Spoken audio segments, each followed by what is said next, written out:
Tayyormisiz? Ha, bo'l aka. Sog'-salomatmisiz? Rahmat aka o'zim. Yaxshi O'tgan keldingiz. bayramlar bilan rahmat Allohga. O'zingizda ham. O'zing yaxshimisiz? Xo'p, men viloyat sudi raisi o'rinbosariman. Xo'p, Yusuf Nizom Hasanovich. Marhamat, siz bilan tanishib olaylik. Jiyanim Jahongir Odiljon o'g'li. Jiyanim Jahongir aka. Odiljon o'g'li.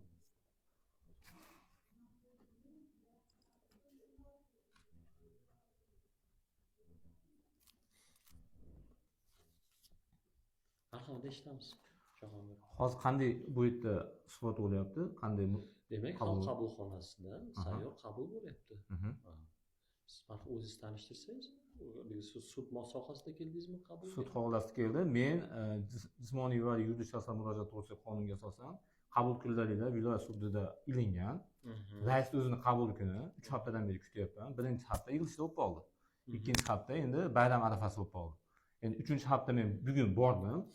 Sudda raisning qabuli xalq qabulxonasida bo'lyapti dedi. Xalq qabulxonasiga keldim. Men sudda raisini qabuliga keldim. Sudda rais kerak menga. Qonunchilik bo'yicha o'zingizlar e'lon qilgansizlar. Shu e'lon bo'yicha keldim. Sudda raisini qabul qilishini xohlayman. Qonunchilikdan belgilangan tartibda. Chunki qo'shimcha hech qanaqa axborot berganinglar yo'q. Qo'shimcha e'lon berganinglar yo'q. Sudda aytsa bugun qabul qilmaslik bo'yicha. Hozir Jahongir aka, sizda qaysi sudlov hay'atida ishingiz bor? Shundan boshlaylik. Fuqarolik ishlari bo'yicha. Fuqarolik ishlari bo'yicha demak nizolashib kelyapsiz. O'sha fuqarolik ishida siz tarafmisiz? Biron bir Men o'zim da'vogar o'zimman. Da'vogar o'zingizsiz. Demak, men viloyat sudi raisi o'rinbosari sifatida fuqarolik ishlari bo'yicha sudlov hay'atining raisi vazifasini bajaruvchisi, ya'ni shu soha bo'yicha, nima masala bo'yicha men qabul qilishga keldik. Demak, viloyat sudi raisi, demak bugun Oliy sudda yig'ilishdalar. Shu sababli biz qabul qilamiz. Bizda vakolatimiz bor. Bemalol fikrlaringizni, arizalaringizni, u kishini bergan yozma ravishda ariza bersangiz, og'zaki ravishda arizasi albatta u kishiga yetkaziladi.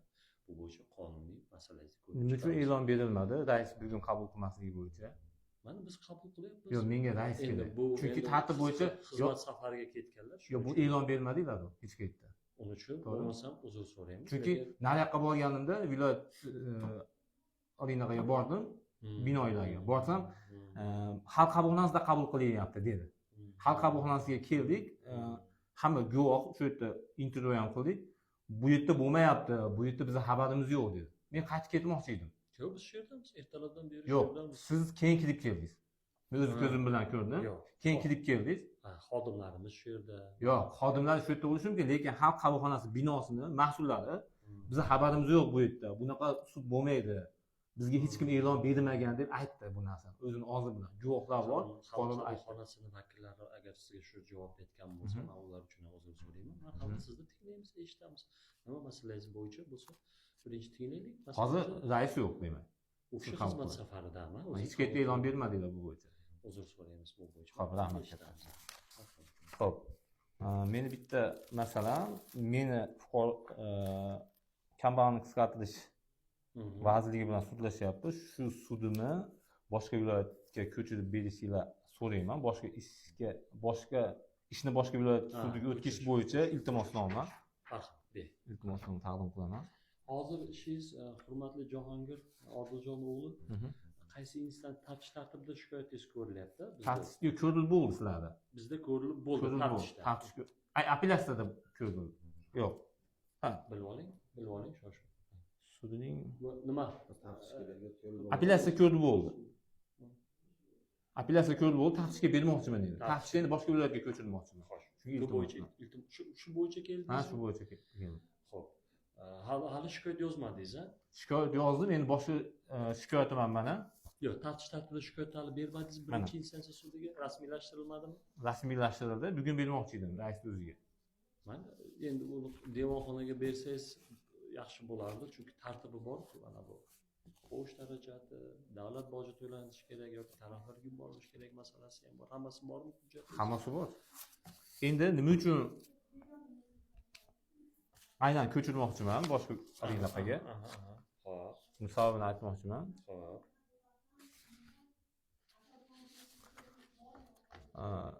Apellyatsiya shikoyatida sudyalar bir tomonlama ko'ryapti. Faqat. Endi nima uchun unaqa ko'rayotgani menga qorong'u.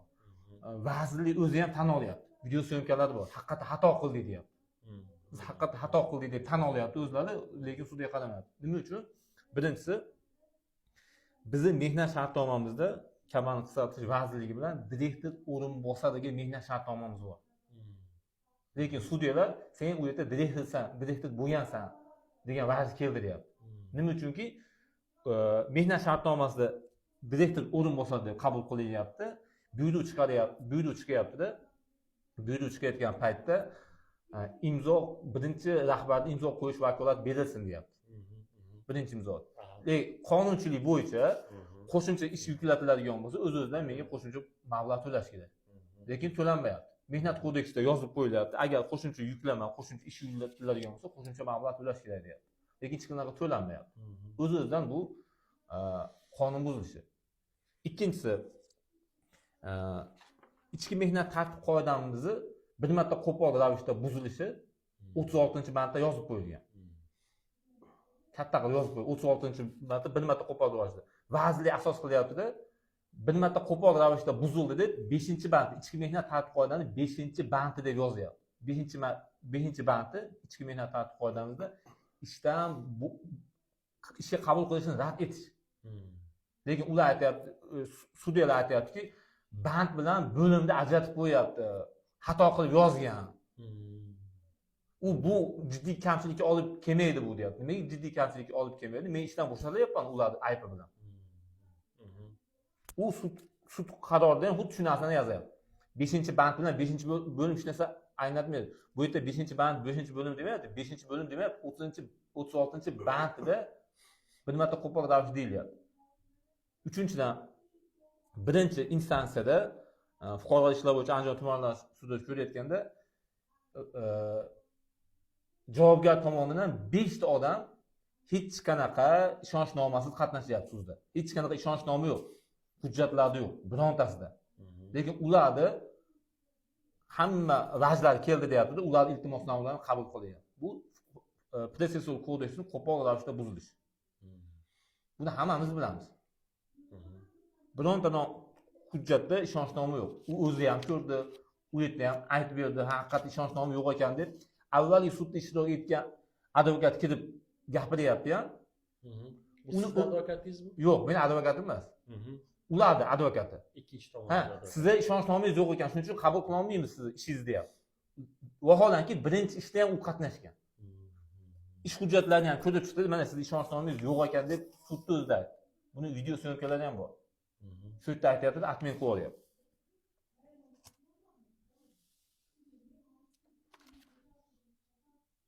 Xo'p, undan tashqari menga tegishli bo'lgan mehnat daftarchamni qaytarib bermayapti. Endi vazirlik aytayaptiki, bu mehnat daftarchasi elektron bo'lib qolgan. Bizga bu taqdim qilmagan. Hech qanaqa mehnat daftarchasini deyapti. Mehnat daftarchasini qabul qilmagan bo'lsa, meni qanday ishga oldi? Nima uchun men u yerda 1 yildan beri ishlab kelyapman? Qabul qilmagan bo'lsa. Menga isbotlab ber, sudya aytayapti. Isbotlab berishing kerak mehnat daftarchami olganing bo'yicha deyapti. Men qanday isbotlab beraman, olgan bo'ladigan bo'lsa? U bo'lsa meni ishga qabul qilmash kerak. Sening hujjatlaring kamchiligi bor deb. Endi uni vash keldi deyapti. Sen o'zing yuklab olsang bo'ladi, onlayn bo'lib ketdi deyapti. Lekin vaholanki mehnat kodeksida o'zi yuklab olsa bo'laveradi. Alinglardan o'zi yo'q. Mehnat kodeksi uni yo'q. Majbur u menga jo'natib yuborishga. Pochta orqali. Mana mehnat daftarchang yo'qsa, mehnat daftarcham yo'q bo'lsa, elektron menga jo'natib yuborish kerak. Vaholanki uni ham ko'rmayapti sudya. U aniq-tiniq yozib qo'yilgan. Sudda bor. Shikoyatda bor. Sudyaning o'zini qaroridan yozib qo'yapti bu narsani. Mehnat kodeksidan ustun ko'ryapti. Vazirlar Mahkamasining qarorini. Vaholanki qonunchilik normalari bor. Mehnat kodeksi, qonunchilik, undan keyin vazirlik qaror alinaqalar turadi. Yana bitta narsa. Alinaqa olib tursanmi? Qaysini? Nimani olasiz? Mana tafsili. Bitta tepasidagi olsam bo'ladi. Qaysi olib qayta berasiz sizga qaysi hujjat kerak bo'lsa olib.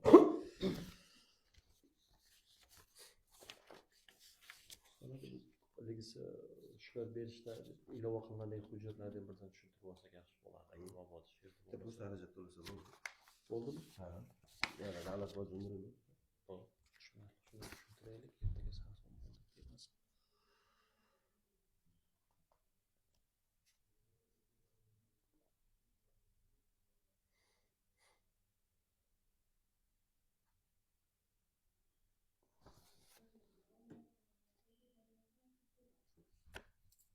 keyin men bilan bir marta mehnat shartnomasini bekor qilishda vazirlik asos keldi deyaptiki, o'rganish xulosasiga asosan mehnat shartnomasini bekor qilyapmiz deyapti. O'rganish deyapti. Mehnat kodeksida aniq tiniq qilib yozyaptiki, agar ishdan bo'shatiladigan bo'lsa, bir tomonlama deyapti.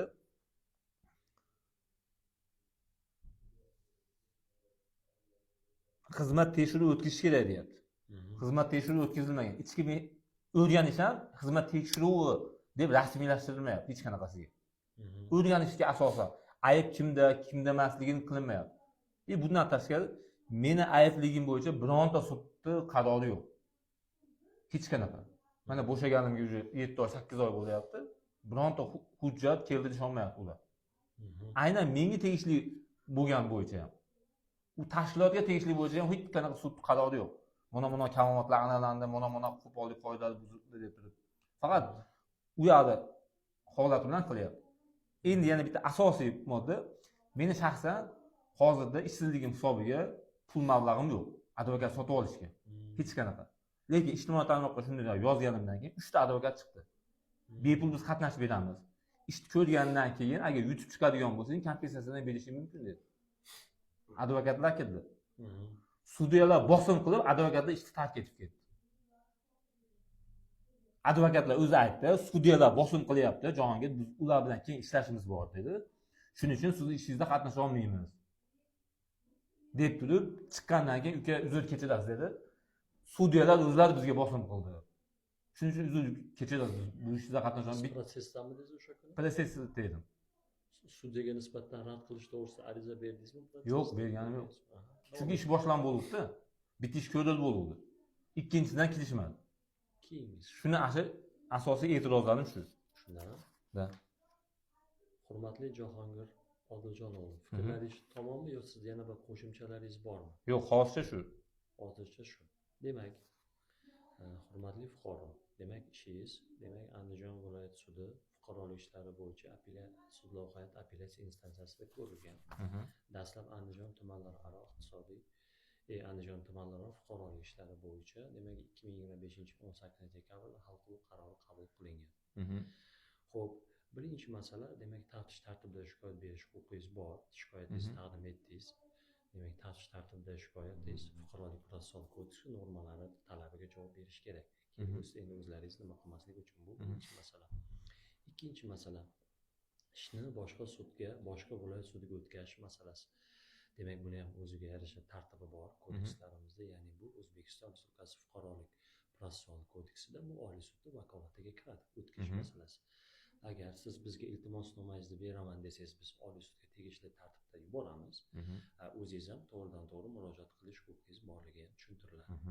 Undan tashqari siz fuqarolik ishlari bo'yicha sudlarimizda xatti harakatlarida qanaqadir protsessda bosim qildi yo boshqa bir harakatlardan norozi bo'lgan taqdiringizda o'sha protses jarayoni, protsesni har qanday jarayonida o'sha sudyaga nisbatan rad qilish to'g'risida ariza berish huquqingiz ham bor. Bu huquqdan foydalanishingiz mumkin. Shu sababli shu agar taftish tartibida shikoyatingizni bersangiz, protsessual kodeks normasi tartibida demak rasmiylashtirib viloyat sudiga demak birinchi instansiya sudga yuborishadi. Iltimosnomangizni Oliy sudga yuboramiz, o'zi ham to'g'ridan-to'g'ri murojaat qilishingiz mumkin. Shu bizda tushuntirishimiz. Yana qanaqa sizda tushunmovchilik bor? Shu arizalarni qabul qilib qo'yinglar, bo'lmasa bo'ladi. Xo'p, faqat shu protsessual tartib normasi tartibida bersangiz yaxshi bo'ladi shikoyat. Xo'p, tafsirlar. hozir beraman, rad bo'lsa, rad qilib qaytarib olsanglar, mana hujjat kam deb hujjatlaringizni bering. Rahmat, sog' bo'ling.